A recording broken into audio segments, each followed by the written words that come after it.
Gloire à Jésus-Christ de Nazareth, notre Seigneur et Sauveur. Frères et sœurs, aujourd'hui, le sujet porte sur le message de Dieu. Et la question est la suivante. Quel message de Dieu vous annonce-t-on? Quelle parole de Dieu vous prêche-t-on? Que ce soit les samedis, les dimanches ou à toutes les rencontres de prière auxquelles vous participez. Celui-ci vient chez vous, Dieu m'a dit de vous dire. Cela se lève, ainsi dit le Seigneur. Voici, je suis prophète des nations, je déclare telle chose, telle chose. Quelle parole de Dieu vous donne-t-on? Frères, le Seigneur Jésus déclare en Jean le chapitre 17, verset 8. Car je leur ai donné ta parole, la parole que tu m'as donnée, je leur ai donnée. Si c'est la parole de Dieu que Jésus a donnée, qu'est-ce qu'il dit en retour à ses disciples? En Matthieu le chapitre 28, verset 20, il dit, enseignez-leur à observer tout ce que je vous ai prescrit, je vous ai commandé. Enseignez-leur à observer, à pratiquer tout ce que je vous ai commandé. Mais que prêche-t-on aujourd'hui? Qu'est-ce qu'on enseigne aujourd'hui? N'est-ce pas les doctrines des démons? N'est-ce pas la magie? N'est-ce pas les pratiques du New Age? Toute cette affaire de visualisation, toute cette affaire d'autosuggestion, les répétitions que malheureusement plein de pasteurs confondent et ils appellent cela des paroles prophétiques, des déclarations prophétiques. Frères, il est temps que vous ouvriez vos yeux. Car si vous n'écoutez pas la parole qui vient de Dieu, la foi que vous dites manifester en Dieu n'a pas pour fondement Dieu lui-même. Il dit qu'il veille sur ce qu'il dit pour l'accomplir. Mais eux, la parole qu'ils vous ont donnée, qui veille sur cette parole-là pour l'exécuter? Ne vous laissez pas fasciner, séduire par les manifestations qui peuvent avoir lieu. Lorsque quelqu'un prétend qu'il parle avec Dieu au téléphone, quel est le réseau sur lequel il joint Dieu? Quel est le numéro de téléphone de Dieu? N'y a-t-il pas des choses qui se produisent par la suite? Pensez-vous que le diable est dupe? Le diable se déguise en ange de lumière. Il est puissant, il fait beaucoup de choses. C'est le père du mensonge, a déclaré le Seigneur Jésus. Tous les prophètes de la Bible, quand ils devaient parler de la part de l'Éternel, ils commençaient généralement par « Ko Amar Adonai », ainsi parle Adonai. Le discours qu'ils tenaient ne venait pas d'eux-mêmes, ce n'était pas de leur fait, c'était la parole de l'Éternel qui leur avait été donnée. Et cela n'était possible que par le Saint-Esprit, comme Pierre, en 2 Pierre le chapitre 1, verset 21, le fait ressortir. Ce n'est pas du fait de la volonté de l'homme que la prophétie survient, mais c'est poussé par le Saint-Esprit que les prophètes ont donné le message de Dieu.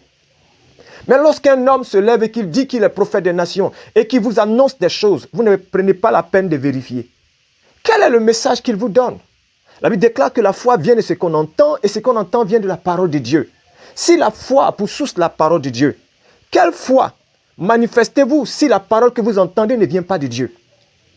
Lorsqu'un homme vous fait croire que ce bidon d'eau qu'il vous vend, cette eau sur laquelle se trouve lui sa photo, et qu'il vous demande de prendre pour telle situation, quand vous l'utilisez, quelle parole de Dieu vient-il de vous donner? Lorsqu'il vous demande de faire des offrandes et qu'il va prophétiser sur vous, c'est en tant que qui il prophétise? Quelle est la source de sa prophétie? Qui en est l'auteur? Les autres ont dit ainsi par l'Éternel. Au nom de qui celui-là parle? Frère, au lieu que la parole de Dieu soit donnée, on n'enseigne plus cette parole. C'est la loi de l'attraction qu'on enseigne. C'est la sorcellerie qu'on enseigne. Des pasteurs qui lévitent, des pasteurs qui sortent de leur corps. Et ces choses-là paraissent normales. Des gens qui sont capables de se trouver devant le peuple et de commencer à épiler les femmes. D'autres même qui vont jusqu'à sucer les seins des femmes. Et les gens pensent que cela est de Dieu. D'où est-il écrit que nous devons prendre une photo, écrire nos sujets de prière au dos de la photo, la plonger dans un bidon de lait et par la suite se laver avec? Où est-ce que cela est-il écrit? N'est-ce pas des recommandations de la magie? N'est-ce pas des pratiques sorcières? Et plein de personnes les suivent. Pourtant, il est écrit, bien-aimés, n'ajoutez pas foi à tout esprit. Examinez-les, éprouvez-les, parce qu'il y a de faux prophètes qui sont là. L'apôtre Paul déclare ceci. Nous n'avons pas une conduite astucieuse et nous n'altérons point la parole de Dieu, mais en publiant la vérité, nous nous recommandons à toute conscience d'homme devant Dieu. D'où vient-il que les gens ne veulent pas suivre la parole de Dieu? Tout simplement, comme le déclare Paul aux Philippiens, il dit ceci. que ceux-là ont pour Dieu leur ventre. Plein de pasteurs sont en train de combattre le Christ sans que vous ne le sachiez. Là où le Seigneur Jésus demande d'aimer même nos ennemis, ce sont eux qui prêchent qu'il faut prier pour la mort de ces ennemis-là. Ce sont eux qui prêchent, qui recommandent des choses soi-disant venues de Dieu. Oui, le Seigneur m'a dit que ta mère sorcière, il faut la tuer. Le Seigneur a dit de faire telle offrande et vous donner tout ce que vous avez. Ils vous envoûtent par ces huiles qu'ils vous vendent. Ils vous envoûtent à travers les incantations qu'ils font avant même de passer sur scène. Là, vous voyez, vous appelez onction du Saint-Esprit à l'œuvre, ce n'est rien d'autre qu'une opération d'envoûtement. Où mettez-vous la parole de Dieu? Vous ne vérifiez plus rien. Les Béréens, lorsque Paul leur parlait, vérifiaient tout ce que Paul disait. Bien-aimés, c'est très important. Le Seigneur Jésus dit, sanctifie-les par ta vérité. Ta parole est la vérité. Peut-on parler de sanctification en faisant fi de ce que le Seigneur a dit? Peut-on parler de sanctification en prêchant le contraire de ce que le Seigneur a enseigné? Non, il n'y a pas de sanctification dans ce cas. Parce que Dieu ne peut pas se contredire. Frères, il est important d'en tenir compte. Ceux qui altèrent la parole de Dieu, travaillent au compte du diable. Et par la suite, Paul déclare, et cela se trouve dans 2 Corinthiens 4, verset 4 que j'ai commencé à lire, verset 5 maintenant, qui nous dit, nous ne nous prêchons pas nous-mêmes. C'est Jésus-Christ le Seigneur que nous prêchons.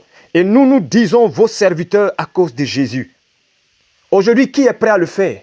Plein de personnes voudraient qu'on parle de lui. C'est leurs photos qu'on voit.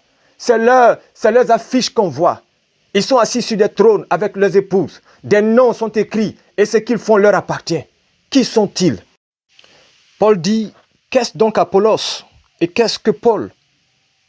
Des serviteurs par le moyen desquels vous avez cru, selon que le Seigneur l'a donné à chacun. Bien-aimés, ouvrez vos yeux et prenez conscience dès maintenant. Examinez tout ce qu'on vous dit. Lorsque vous êtes en face des serviteurs qui ne pensent qu'à leur ventre et par leur prédication vous induisent en erreur, il est préférable que vous quittiez le mensonge pour vous attacher à la vérité. Jésus-Christ est la vérité. Attachez-vous à sa parole. Et cette parole qui est là vous aidera. Je termine en disant, il n'est point question de prêcher pour un système religieux. Il n'est point question de prêcher pour une dénomination. Prêchez la parole de Dieu, car par elle, vous serez sauvés. Par elle, les gens qui l'entendront seront sauvés. Par elle, la foi qu'ils manifesteront, cette foi-là sera une foi qui est conforme à Dieu et Dieu agira parce que c'est sa parole. Ne prêchez pas le contraire. Repentez-vous, vous qui êtes dans cette situation d'altération de la parole de Dieu et revenez à la vérité afin que le Seigneur agisse dans vos vies comme il se doit. Que le Seigneur vous bénisse. C'est avec vous le prophète Mekwadio Sévérin de la Côte d'Ivoire. Vous pourrez me joindre à travers les contacts qui vous seront affichés sur l'écran. Que le Seigneur soit béni. N'oubliez pas de vous abonner massivement à cette chaîne YouTube, car il y a encore beaucoup de choses à partager. Amen.